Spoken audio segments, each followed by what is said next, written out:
y unos mensajes más acerca del reino de Dios, porque es padre pensar en representar el reino de Dios, pero antes tenemos que ser parte del reino de Dios. Y hoy vamos a hablar algo al respecto. Mateo capítulo número 3. ¿Quién fue el primer predicador del Nuevo Testamento? Juan el Bautista. ¿Y cuál era el mensaje de Juan el Bautista? Arrepiéntanse porque el reino de los cielos se ha acercado. Básicamente ese era su mensaje, ¿sí o no? ¿Y cómo inicia Jesucristo su testimonio y su mensaje, perdón?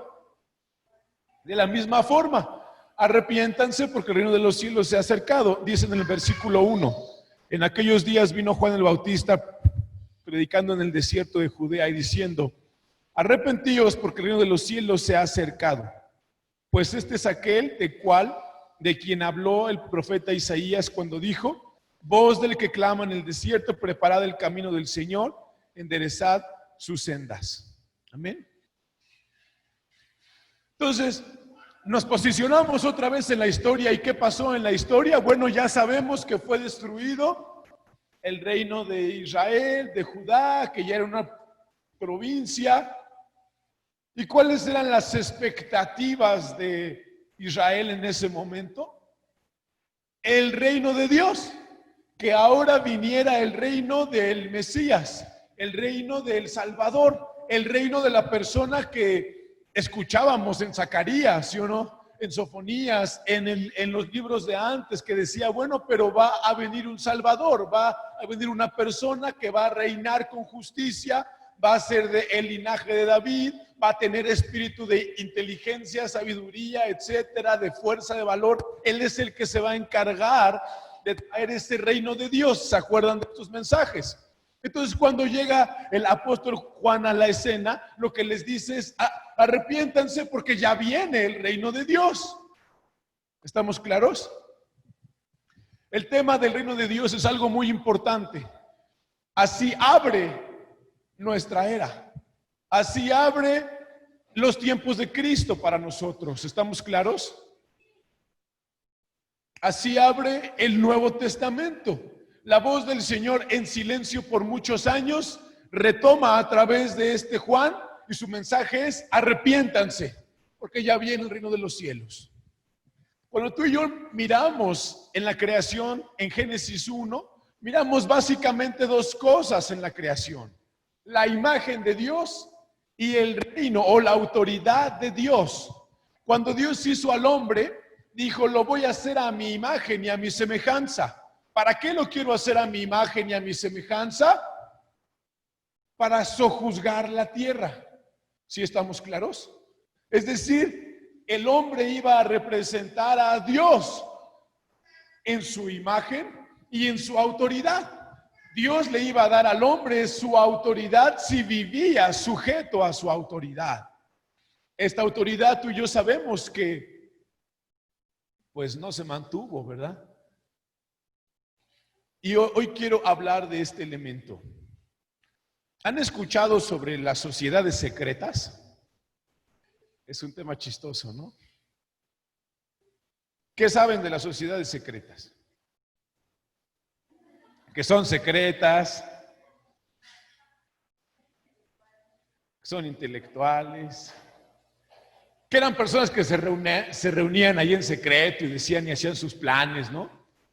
O que eran un tipo de sectas en las que uno se tenía que meter y hacer una serie de ritos y ir participando y subiendo en ciertos niveles, y, ¿sí o no? ¿Saben los nombres de algunas de estas ideas? Vamos a hablar hoy, pero no de una manera locuaz, sino de que el reino de los cielos, ¿qué se necesita para saber que una cosa es un reino? Que tenga un rey, súbditos,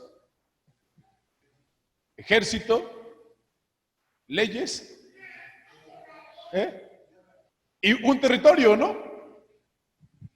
Pero miren lo que dice Lucas 17, Vamos a leer en el versículo 20. ¿Alguien tiene alguna otra versión de la palabra aquí a la mano? ¿Sí? ¿O Dios habla hoy? Una de esas dos. Pero primero vamos a leerlo en esta versión, ¿ok? Dice, preguntado por los fariseos, ¿cuándo había de venir el reino de Dios? Les respondió y dijo, el reino de Dios no vendrá con advertencia, ni dirán, helo aquí o helo allí, porque aquí el reino de Dios está entre vosotros. Y dijo a sus discípulos, tiempo vendrá cuando desearéis ver uno de los días del Hijo del Hombre y no lo veréis. Amén. A ver las otras dos traducciones. ¿Entendemos la idea? Le decía el Señor más bien los fariseos le dijeron, bueno, si tú eres un maestro y tú nos puedes enseñar las cosas, dinos cuándo se supone que viene el reino de Dios, el que nos enseñaron todos los hombres de antes. ¿Cuándo? ¿Y qué les contesta el Señor? Bueno, es que el reino de Dios no es algo visible, ¿sí o no? Dice, el reino de Dios no viene con advertencia, no viene y te dice, aquí está el reino de Dios, se ubica en el sur de África. El reino de Dios está en Asia Menor. El reino de Dios está en Churubusco. ¿Sí me doy a entender? ¿Qué le dice el Señor Jesucristo a ellos?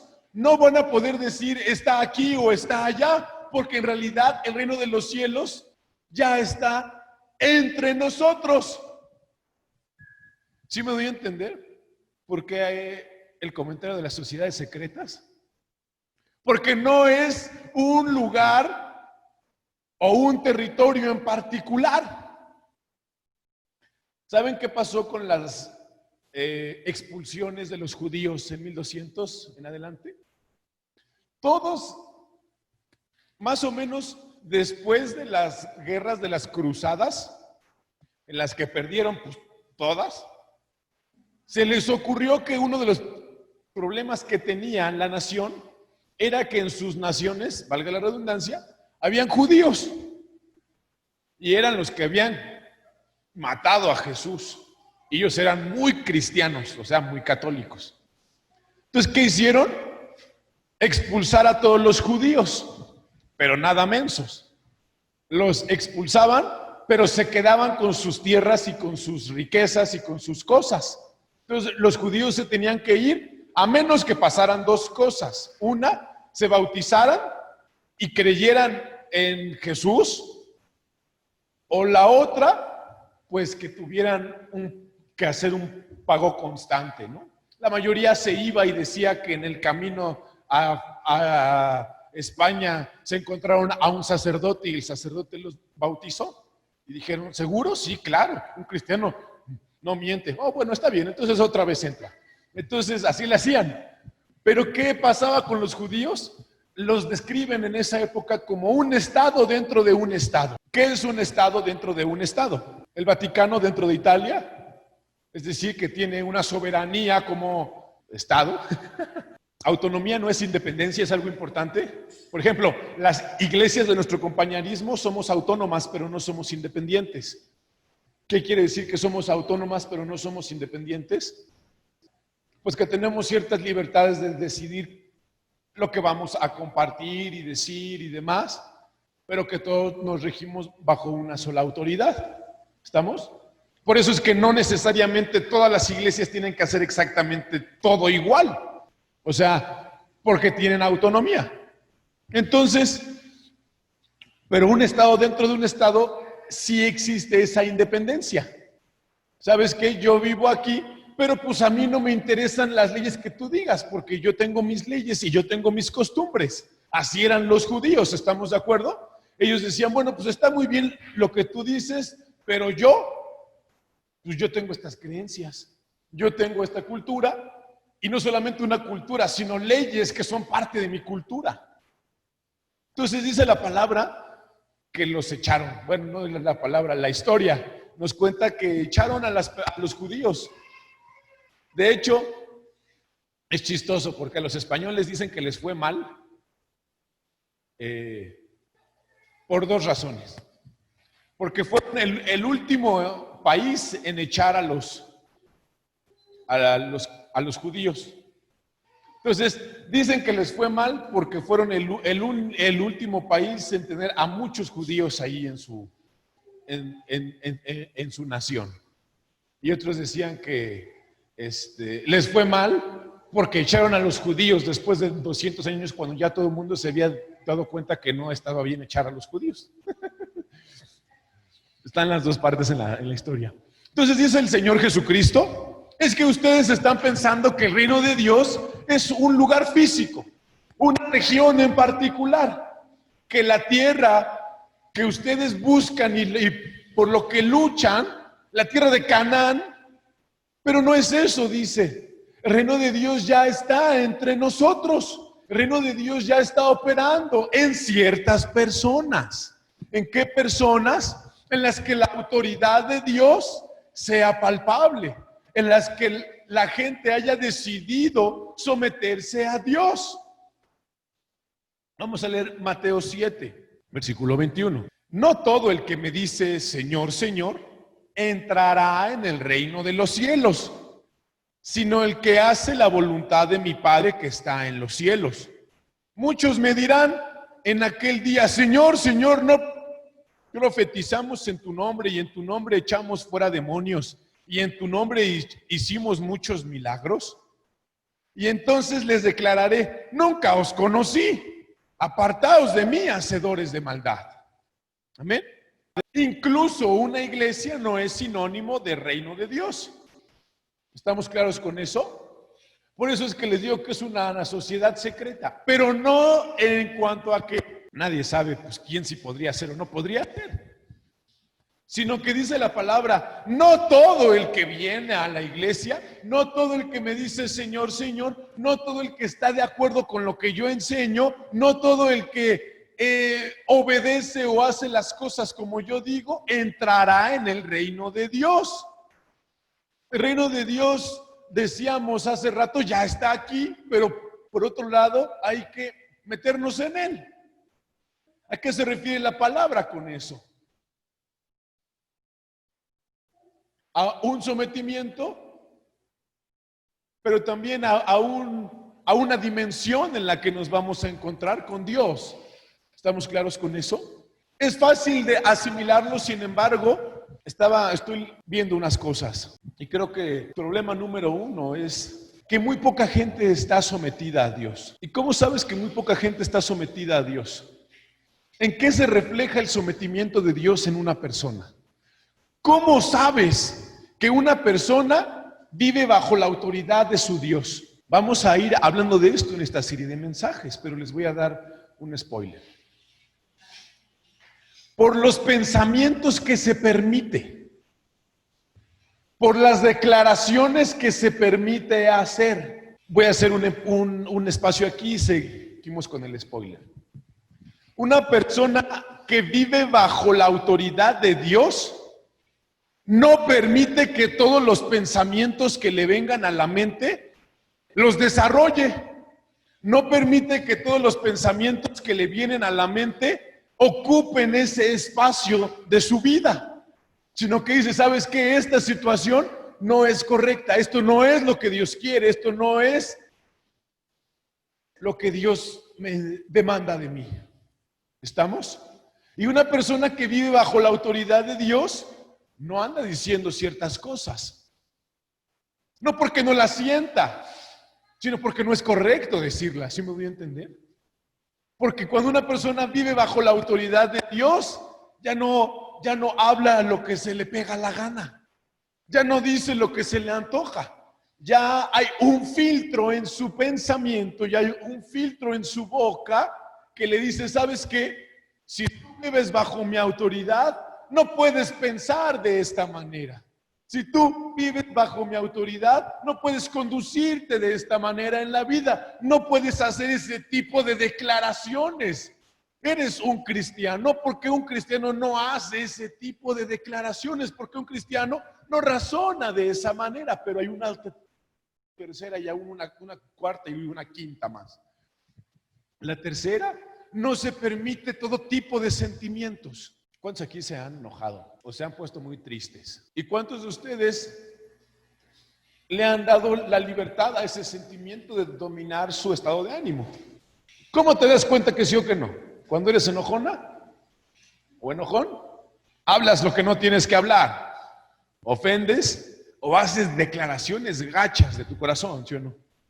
Pero no solamente así, también haces berrinches, ¿sí o no? Cuando un niño hace un berrinche, bueno, pues hasta cierta medida sabes que es un niño, ¿no? Ya, pero cuando una señora hace un berrinche, o cuando un señor hace un berrinche, o cuando un jovencito hace un berrinche, pues ¿qué dices? No checa, como que le faltó vara, ¿no? Pero cuando es un cristiano, ¿qué dices? Le falta sometimiento a Dios. ¿Sí me doy a entender? Porque a veces tú y yo pensamos que el sometimiento solamente es en la vida en la vida de la iglesia. Ah, me dijeron que yo tenía que hacer un evangelismo y sí fui, sí lo hice, pero mi hermano, el reino de Dios no dices helo aquí o helo allá, dice está entre nosotros bajo las circunstancias diarias de nuestras vidas, en las que una persona está caminando y te das cuenta que si eres iracundo, que si eres pesimista o que si por el contrario eres una persona loca y que piensa que tiene una super fe. Dice, pero eso no es el comportamiento correcto de un hijo de Dios. Un hijo de Dios que vive en la autoridad de Dios. Está sujeto a Él. Porque no es todos los que me digan Señor, Señor, o los que me digan Señor, si tú hasta fuiste a mi casa y yo hablé acerca de ti, sino los que hacen mi voluntad. En una de las dos traducciones dice, los que hacen verdaderamente mi voluntad. Entonces yo decía, ¿a poco se puede hacer falsamente la voluntad de alguien con los hechos en el corazón? Cuando luego se quejan de las instrucciones. ¿Quién sabe qué dijo? Pero sí se entendió lo último, ¿no? Cuando una persona no está de acuerdo con la instrucción, pero la está haciendo en el camino, se está quejando, no solamente con uno mismo, sino con los vecinos y con la gente y los hermanos, ¿no? Entonces dice el Señor, es que, ¿sabes qué? Algo es muy importante. No solamente es venir a la iglesia, sino que Dios gobierne nuestras vidas.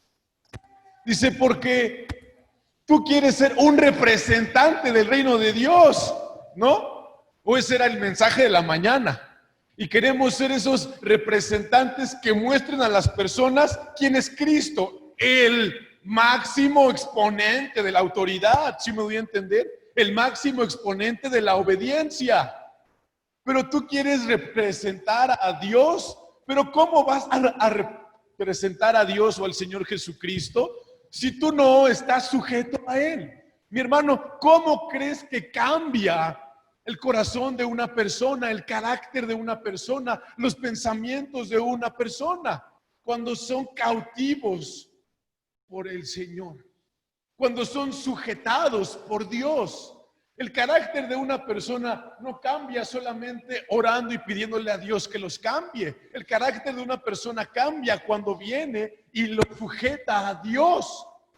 La forma de pensar de una persona no cambia simplemente porque alguien todos los días te esté sermoneando, sino porque determinas y decides sujetar esos pensamientos a Dios.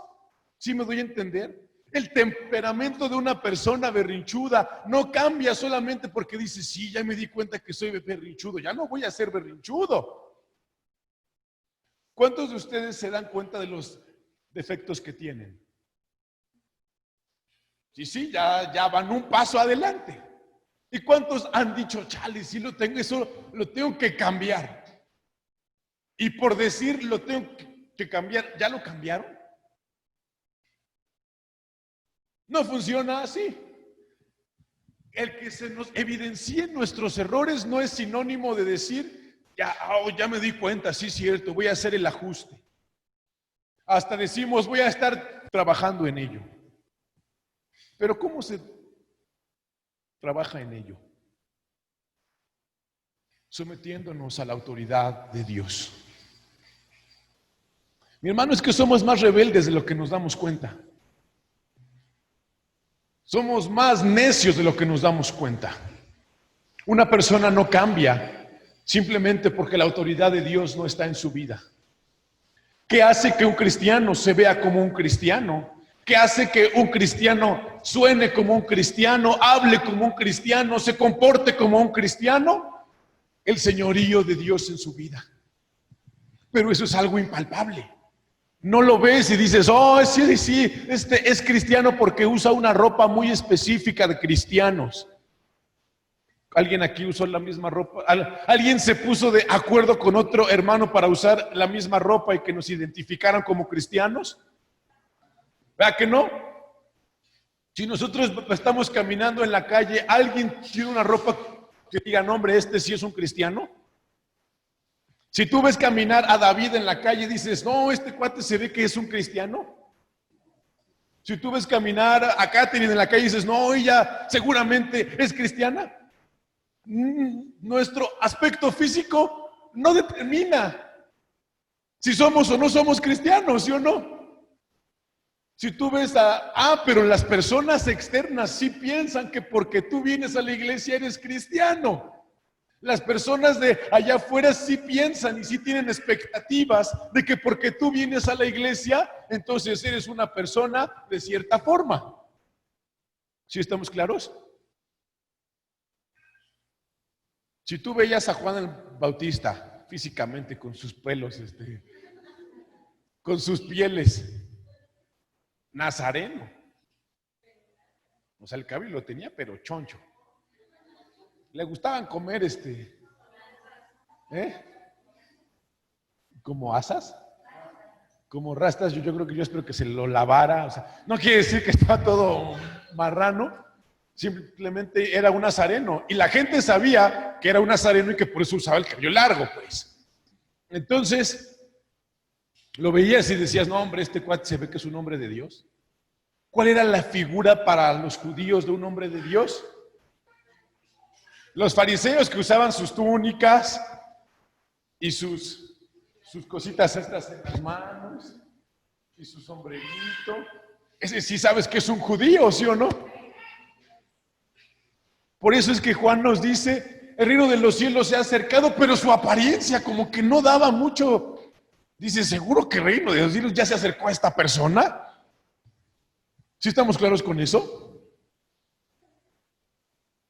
¿Sí ven el tema de estos mensajes que vienen? ¿Qué pasaba con la nación de Dios, de Israel? Le dijo, yo voy a ser tu Dios y tú vas a ser mi pueblo, pero no eran su reino. No vivían bajo su autoridad. No vivían bajo las indicaciones que Él les daba. Aunque físicamente vivían en la tierra que Dios le dijo a Abraham, no por eso eran el pueblo de Dios. Y por eso perecieron. Mi hermano, los hombres van a perecer porque no deciden someterse a la autoridad de Dios. ¿Cómo? Una persona se hace un cristiano simplemente llevando cada parte de su vida al sometimiento de Dios. Y vamos a hablar también, pues, ¿cómo es esto? ¿Cómo una persona se somete a Dios? ¿O cómo sabes que ya te sometiste a Dios en algo? O sea, ¿cómo sabes que eres una persona bien sumisa a Dios? De entrada sabes que no lo eres. Pero ¿cómo sabes que algunas partes de tu vida ya lo son? Que no fallas. Lo primero es el carácter de una persona y su hablar. Porque todo, dice el Señor, del corazón sale la basura. Hay veces que a uno no le dan ganas de contestar cosas feas, ¿no? ¿Sí o no? Pero eso es cuando yo veo al Señor Jesucristo. Decía Santiago, el que domina su lengua, no, ya dominó todo, dice. El que domina su lengua dominó todo lo demás. ¿Cómo te das cuenta que eres una persona sujeta a tu carne y no a Dios? Por lo que sale de esa boca. Pero antes pasa por los pensamientos. Hay gente que no tiene ese filtro racional, pero otros sí, ¿no es cierto? ¿Estamos claros? Entonces, decía el Señor, el reino de los cielos no dirán está aquí o está allá. Vamos a identificar cuáles son los principios del reino de Dios. Los principios a los que tú te sometes y entonces puedes evaluar si estás o no estás sujeto a Dios. Si eres o no eres parte del reino de Dios. ¿Estamos claros? Porque una persona puede decir, yo soy un cristiano porque sí creo en Jesús, porque yo ya me sé la palabra, porque yo sé hacer esto y lo otro, pero tu vida no refleja la autoridad de Dios. Pero a veces el concepto de autoridad de Dios es un concepto muy amplio e intangible. Por eso es que vamos a hablar de cómo se puede de alguna manera medir la autoridad de Dios en una persona. ¿Estamos claros con eso? Quiero cerrar con este pensamiento y quiero que se quede en nuestras mentes razonándolo. ¿Qué pasa si Dios no tiene gobierno sobre personas en la tierra? ¿Qué pasa si Dios no tiene gobierno o autoridad sobre alguna persona en la tierra? Es decir, el campo de acción o el rango de acción de Dios se ve limitado. Es lo que debe y lo que ha estado pasando en los últimos años. ¿Por qué antes? Porque a veces uno piensa, oye, es que, pues qué padre tener una relación como la de Moisés, o qué padre tener una relación como la de Elías, ¿sí o no? Que oró al Señor, ¿y qué crees que pasó? No llovió. O qué padre tener una relación como la de Eliseo, o la de Samuel, esos hombres de Dios maravillosos y grandes. Pero ¿cuál era la diferencia entre ellos y nosotros? Lo que vamos a estar estudiando era que era su sujeción a Dios la diferencia. El sometimiento que ellos tenían a su Dios. Esa es la diferencia, mis hermanos. ¿Soy claro? ¿Por qué Ezequiel vio tantas cosas y nosotros no vemos más que a las azucaritas corriendo en la noche contra nosotros? Porque sin importar la indicación que Dios le diera a Ezequiel, él iba a hacer lo que Dios le mostrara. ¿Así soy claro con esto? Si Dios no tiene autoridad sobre las personas en la tierra, no hay esperanza para la humanidad. Y todavía queremos representar a Dios. Y los que estamos medio sujetos a Dios. Para representar a Dios se necesita que haya muchas personas sujetas a Dios, pero una más que los demás. Pero si todos estamos medio sujetos a Dios, está complicado. Por eso es que en los últimos tiempos la maldad va a ir aumentando. ¿Por qué? Porque lo único que Satanás ha estado atacando es que una persona no se someta a Dios. Si tú lo vamos a ir analizando esta historia de la humanidad, ¿qué es lo que Dios quiere? Que los hombres no se sujeten a Dios, que se sujeten a un pensamiento, una iglesia, una idea. Has escuchado, yo creo en Dios a mi manera, pero no sujetarse a lo que enseña la palabra de Dios. Esa es la diferencia entre un cristiano efectivo y un cristiano inefectivo. ¿Cómo sería la palabra de no efectivo? Ineficaz. Inútil, chafa, mediocre, inservible, inútil, incapaz. Ya no sé. Ya suena muy feo todo. Pero sí me doy a entender, mis hermanos,